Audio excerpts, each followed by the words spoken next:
গোল টেবিলে বসে যদি মনে করেন যে সমাধান করবেন, নিচে আসবেন না, আপনার না খেয়ে বলবো, এমনটা কিন্তু নয়।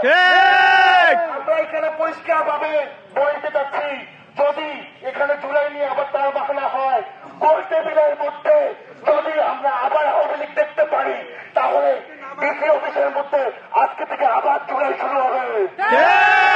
বলতে চাচ্ছি প্রতিবাদে প্রোগ্রাম চলবে, যতক্ষণ না হলে সমাধান হবে ততক্ষণ চলবে।